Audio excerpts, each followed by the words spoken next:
Assalamualaikum warahmatullahi wabarakatuh. Selamat pagi, salam ceria buat semua penonton setia Feminin TV1. Terima kasih kerana menunggu kami di jam 11.30 pagi setiap Isnin hingga Khamis untuk menantikan satu lagi paparan topik di Feminin. Dan saya Sakinah Al-Mubarakah bersama tetamu di studio hari ini akan berkongsikan satu kaedah rawatan yang dicadangkan untuk kita mengatasi satu masalah yang kerap kali berlaku kepada wanita. Kebanyakan wanita sebenarnya mempunyai keadaan yang sukar mengawal buang air kecil mereka atau perkara mudah yang difahami, mudah terkucil. Dan keadaan ini kadang-kadang menyebabkan impak psikologi seperti kurang selesa, rasa tidak yakin, murung dan sebenarnya ia boleh memberikan gangguan juga kepada aktiviti seharian. Dan hari ini kita akan cuba membantu anda mengenal pasti apakah punca, simptom masalah mudah terkucil ini. Pastikan anda tunggu sehingga ke hujung rancangan. Tetapi boleh juga bersedia untuk menghubungi kami di 0322829062 atau meninggalkan komen dan bertanyakan soalan di Facebook Feminin TV1 dan juga di Instagram, Twitter kami Feminin_TV1. Tapi sebelum kita mula, apa kata saksikan sedikit pengenalan tentang masalah mudah terkucil.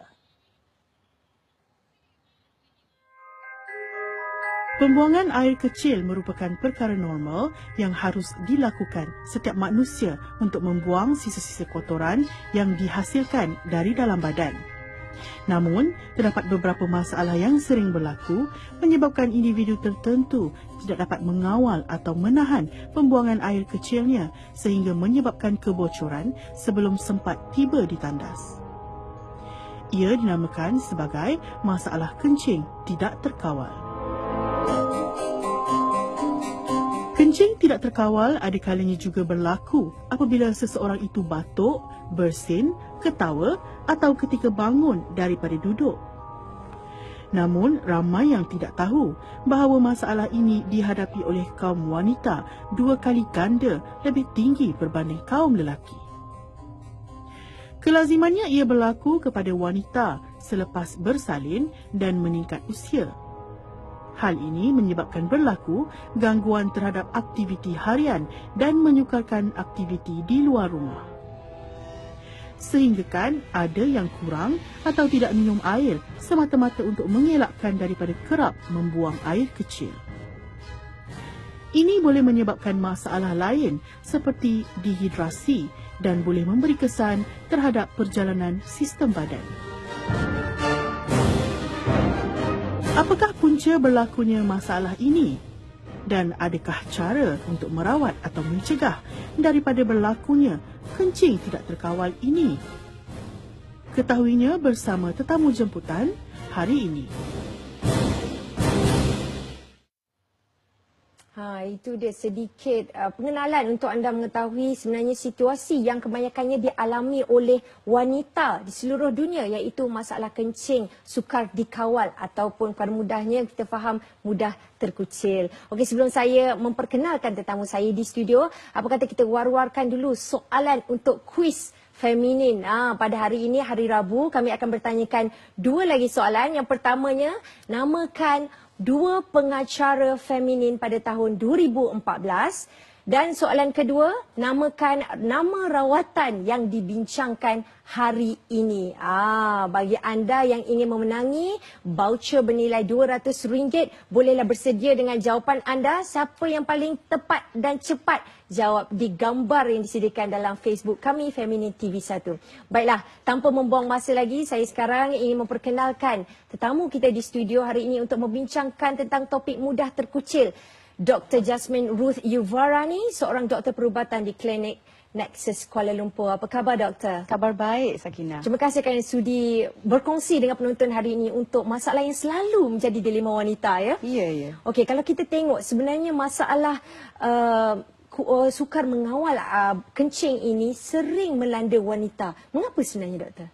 Actually, masalah lemah kawalan kencing, LUL lah kita panggil, ya. Masalah LUL ni sering melanda wanita, especially selepas dia melahirkan anak. So dalam lingkungan umur 20 hingga 40, selepas melahirkan satu atau sometimes dua anak, biasanya kebanyakan wanita, 70% daripada wanita mengalami masalah ni dalam various tahap lah, dalam pelbagai tahap. Tahap 1 sehingga tahap 4. And kebanyakan wanita ni, diorang menderita dalam Diam. dalam diam. Membiarkan saja masalah ini. Golongan umur berapa yang biasanya terkena dan mudah menghadapi masalah ini? Lebih dari 28 tahun biasanya. And sometimes kalau dia tak cakap apa-apa mengenai atau berbincang dengan doktor mengenai masalah ni, sometimes sampai menopause juga. Umur 50-an juga. So pesakit saya bila dia datang ke klinik, biasanya sudah dalam tahap yang terlambat. Jadi kalau kita boleh kenal pastilah punca-punca dan bagaimana kita nak kenal simptom-simptom penyakit lemah mengawal air kencing ini? Pada mulanya simptom-simptomnya ialah lebih kerap untuk buang air kencing, tidak boleh menahan air kencing. And ada juga pesakit-pesakit yang menyatakan bahawa bila batuk atau bila bersin, sometimes bila melompat ataupun menunduk untuk bersembahyang, dia boleh terkeluar sedikit air kencing. Kita namakan terkucil. Terkucil. Ini adalah salah satu beberapa simptom. Dan lebih dari itu, ada kurang rangsangan pada Miss V semasa berhubungan dengan suami. Kebanyakan pesakit yang mengalami LUL, lemah kawalan kencing ni, juga mengalami kurang rangsangan masa bersama dengan suami dan kurang pelincir. Begitu. Jadi, ada beberapa simptom iaitu pengeluaran bunyi pop semasa bersama dengan suami. Ada beberapa yang menyatakan bahawa ada rasa sakit atau pendarahan semasa bersama dengan suami. Tapi kebanyakan pesakit mengalami masalah tidak boleh mengawal kekerapan kencing tu semasa melakukan hubungan kelamin. Maksudnya lebih cepat untuk mudah terkencing. Ya, dan tidak boleh menahan rasa kencing ni. Jadi sebenarnya kalau kita lihat, adakah ia pengaruh gaya hidup atau ada sebab-sebab jangkitan juga ke, doktor? Actually, it's the other way around. Disebabkan diorang yang tidak boleh menahan air kencing ni, gaya hidupnya berbeza. Gaya hidupnya terganggu, and even cara berfashion terganggu, dan rasa malu dengan pasangan. And Sakina mention tadi pasal jangkitan undi kencing kan, boleh berlaku disebabkan masalah ni, not the other way around. So disebabkan diorang rasa macam cepat nak pergi ke tandas, tidak boleh tahan sebelum pergi ke tandas tu, boleh terjadinya urinary tract infection disebabkan ni. Baik. Jadi kalau kita lihat mungkin daripada dulu lagi kita tidak menemui kaedah-kaedah rawatan untuk mengatasi atau mengelakkan daripada penyakit lemah kawalan kencing ini menjadi lebih teruk. Jadi hari ini mungkin banyak teknologi dan mungkin ada kaedah rawatan yang doktor boleh perkenalkan? Ya, sekarang dengan teknologi laser yang baru, bukan begitu baru, sudah lebih kurang mungkin 3 atau 4 tahun di Malaysia. Laser Lutronic Action to Petite Lady. Dengan menggunakan kaedah teknologi laser yang baru ni, kita boleh mengatasi masalah ni dengan lebih senang, tanpa downtime. Sebab kaedah ni tidak invasif, tidak menyebabkan apa-apa jenis kesakitan, dan I would say tiada downtime. Pesakit hanya perlu mengelakkan suamilah untuk sehari sahaja. Semalam sahaja. Tapi operasinya bagaimana? Berapa lama diambil atau ada persediaan tertentu ke? Hanya ada satu sahaja yang perlu ditelitikan oleh para wanita yang masuk untuk treatment ni. Jangan masuk untuk treatment ni masa ada masa period, masa haid. So biasanya kalau tak ada haid masa tu, you can easily come in for the treatment. Malah treatment ni hanya mengambil masa lebih kurang 15 hingga 20 minit sahaja. Cepat ya? Ya, sangat cepat. So banyak patient wanita kita yang datang ke klinik, dia datang semasa lunchtime.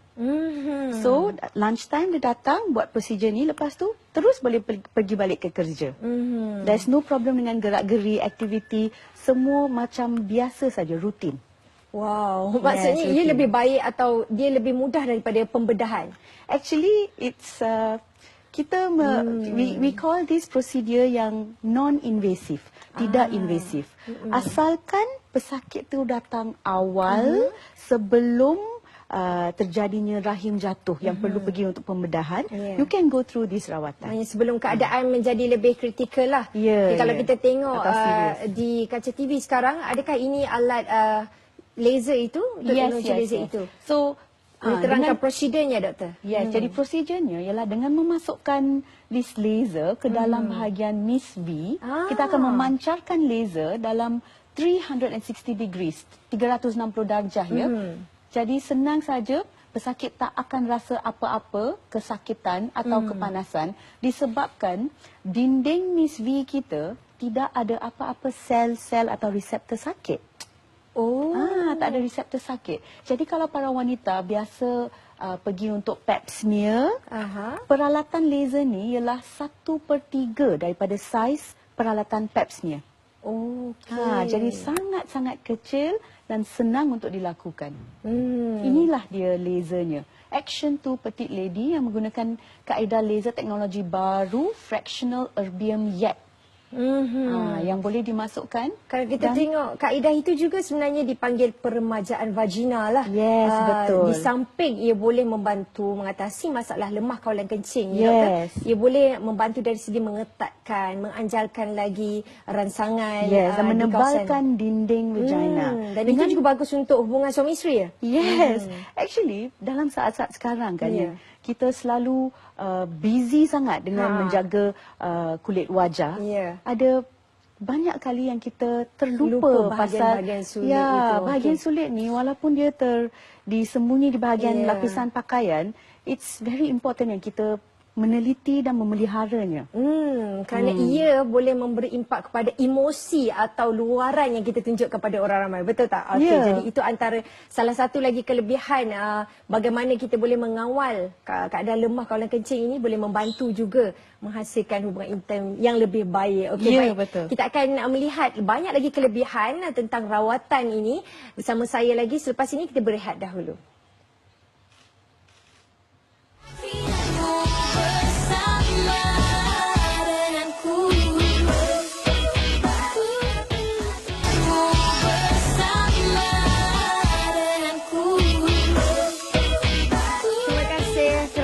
Masih lagi kembali bersama Feminin dengan topik mudah terkucil, dan hari ini kita sebenarnya ingin membantu anda jika keadaan ini terlalu kerap dibiarkan, terutama di kalangan wanita. Ia boleh menyebabkan gangguan dalam aktiviti seharian, gangguan dalam impresi dan juga ekspresi kita. Mood kita pun boleh berubah kalau kita ada masalah lemah kawalan kencing. Dan bersama tetamu kita hari ini, kita telah memperkenalkan kaedah rawatan peremajaan Miss V atau dipanggil Vaginal Tightening Rejuvenation atau lebih dikenali sebagai petite lady.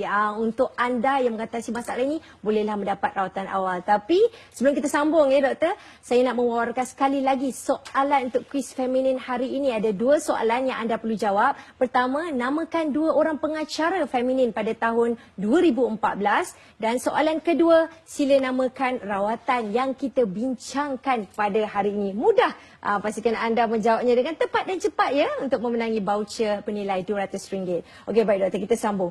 Jadi kita dah tengok tadi bagaimana prosedur yang dijalankan, dan apakah risiko-risiko yang boleh kita jangkakan sekiranya mengalami rawatan ini? Okey, biasanya kerana rawatan ini ialah bukan invasif ya, kita tidak melukakan kulit, tiada risiko yang terlalu banyak. Dengan some wanita yang kalau dinding Miss V-nya terlalu nipis, ada juga dia boleh mengalami sedikit pendarahan. Sedikit pendarahan untuk lebih kurang 2 atau 3 jam sahaja. Itu yang saya menyatakan tadi. Biasanya downtime dia ialah hanya 24 jam supaya mengelakkan suami atau hubungan kelamin.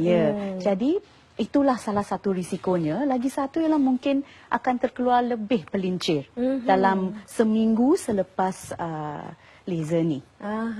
Dan disebabkan kita menggunakan laser ya, actually risikonya ialah tak ada minima sangat. Tiada jangkitan penyakit atau kuman, tiada apa-apa masalah lain. Dan disebabkan dia tak sakit, actually biasanya kebanyakan pesakit dia akan balik ke kerja atau buat kegiatan yang biasa yang dia buat. Macam rutin. Okey. Tapi kalau kita tengok, itu adalah cara laser itu dia attack terus ke bahagian yang memang mengawal target kawasan area. kudi kecil itu. Boleh juga disebabkan lantai otot pelvik yang lemah yang menyebabkan keadaan kawalan kencing sukar terkawal. Actually, lemah kawalan kencing ni, LUL ni, disebabkan oleh keregangan otot vagina, Miss V itu. Dan keregangan otot pula disebabkan oleh all this multiple childbirth, kelahiran. So, untuk menegangkan balik otot Miss V di sini is kita boleh buat banyak jenis exercise macam kegling atau kegling semasa pregnant, semasa pregnant. Digalakkan, mesti dibuat actually. And ada yang tak faham apakah itu senaman kegel. Kegel actually senang aja. Just imagine kalau nak kencing ya, penahanan kencing tu. Cuba tahan kencing tu. Itu adalah exercise kegel. Lebih kurang kena dibuat 20 hingga 30 kali dalam sehari, tiap-tiap hari. Tiap-tiap hari. Yes. Dan kalau dibuat dari awal, masalah ni boleh di-delay ya, boleh dilambatkan lagi. Okey. Kesemua wanita akan mengalami masalah ni. Salah satu is puncanya ialah disebabkan pengurangan hormon juga. Pengurangan hormon di dalam di dalam badan boleh berlaku seawal umur 28 tahun. So lepas umur 28 tahun, walaupun tak pernah melahirkan anak pun boleh terjadi masalah ni dalam umur 30-an atau 40-an. Lebih lambatlah. Okey, tapi kalau boleh kita tanya ya, sebab ini rawatan awal kan. Adakah rawatan petite lady ini sesuai untuk wanita yang berusia lebih daripada 40 atau menghampiri menopause? Yes, actually kebanyakan pesakit yang jalan masuk ke klinik Nexus saya ya, ialah dalam lingkungan umur 40-an. Sebab kebanyakan ladies kan di Malaysia kan, diorang as I mentioned earlier, menderita dalam senyap. Dia tak akan datang jumpa atau berbincang dengan doktor selagi tak ada masalah yang teruk. So, kebanyakan orang yang masuk actually is around menopause. Jadi around menopause pun tak ada masalah. Kita masih boleh treat asalkan tidak terlalu terlambat. So, sebagai seorang doktor atau doktor-doktor di Nexus Clinic kan, kita akan buat assessment awal untuk make sure yang masalah ni bukan dalam peringkat terakhir. Sudah kritikal nanti. Kalau terlalu kritikal, actually there's no use pun kalau kita buat treatment petite lady ni. Satu yang mungkin ramai nak tahu, berapakah anggaran kos untuk melakukan rawatan peremajaan Miss V ni atau lebih dikenali sebagai petite lady? Actually kos rawatan tu bukan mahal sangat. It actually starts from RM500. Bermula dari RM500. Atas rekomendasi doktor lah. Yes, betul. Kesesuaian dengan tahap-tahapnya. Ya, dan berapa kali rawatan ini perlu dijawabkan. Yes. Keberkesanannya bagaimana? Berapa lama ia boleh bertahan? Maksudnya tempoh kawalan air kencing kawalan kencing yang lebih baik. Kalau sudah dilakukan rawatan satu kali kan, biasanya pesakit akan boleh merasakan difference dia dalam masa 2 atau 3 hari. Cepat. Dan dia akan lasting lebih kurang beberapa tahun actually sometimes. Tapi kalau pesakit tu datang dalam kalau terlalu lambat atau dalam middle lah, dalam tahap 2 atau tahap ketiga penyakit ni, biasanya kita perlu membuat rawatan at least 3 hingga 5 kali. Itu yang digalakkan. Yes. Lepas 5 kali, biasanya sampai menopause, dia tak akan ada masalah.